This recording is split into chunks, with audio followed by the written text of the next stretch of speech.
বাঘাইছড়িতে নির্বাচন প্রস্তুতিমূলক সমাবেশ অনুষ্ঠিত হয়েছে।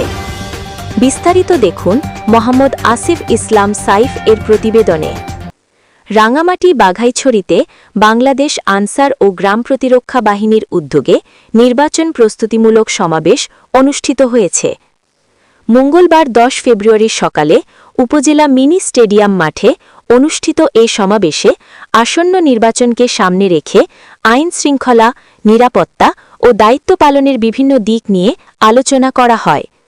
সমাবেশে উপস্থিত ছিলেন উপজেলা আনসার ও ভিডিপির কর্মকর্তা মোহাম্মদ সোহরাব হোসেন, উপজেলা আনসার ও ভিডিপি প্রশিক্ষক মোহাম্মদ তানজিল হোসেন। সংশ্লিষ্ট কর্মকর্তারা বলেন, নির্বাচন সুষ্ঠু ও শান্তিপূর্ণভাবে সম্পন্ন করতে আনসার ও গ্রাম প্রতিরক্ষা বাহিনীর সদস্যদের গুরুত্বপূর্ণ ভূমিকা রয়েছে। এজন্য সদস্যদের সতর্কতা, শৃঙ্খলা ও পেশাদারিত্ব বজায় রাখার উপর গুরুত্বারোপ করা হয়। তারা আরও বলেন, উপজেলার ৩৯টি ভোট কেন্দ্রে ১৩ জন করে মোট ৫৬০ জন আনসার ও গ্রাম প্রতিরক্ষা বাহিনীর সদস্যদের মোতায়েন করা হয়েছে। অনুষ্ঠানে স্থানীয় প্রশাসনের প্রতিনিধি ও বাহিনীর সদস্যরা এবং স্থানীয় সাংবাদিকবৃন্দ উপস্থিত ছিলেন।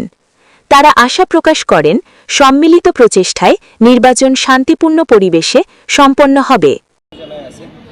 যেটা হচ্ছে মোবাইল ডিউটি পালন করবে, অর্থাৎ তারা টহল দিয়ে বেড়াবে। যদি কোনো জায়গায় কোনো অকারেন্স ঘটে সেই ক্ষেত্রে তারা খুব দ্রুততার সাথে এই ঘটনাস্থলে পৌঁছে যাবে।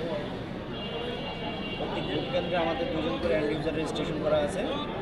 যখনই কোনো ভোট কেন্দ্রে কোনো রকমের অপ্রীতিকর ঘটনা ঘটবে, সেই ঘটনা ওনারা রিপোর্ট করার সাথে সাথে এটা আমরা রেসপন্ডার হিসেবে আমরা পাবো। ওভারসাইট ভিউয়ার হিসাবে আমাদের ঊর্ধ্বতন কর্তৃপক্ষ এবং এনটিএমসি কর্তৃপক্ষ পেয়ে যাবে সাথে সাথে।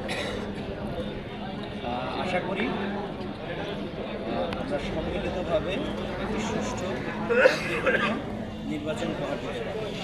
ধন্যবাদ।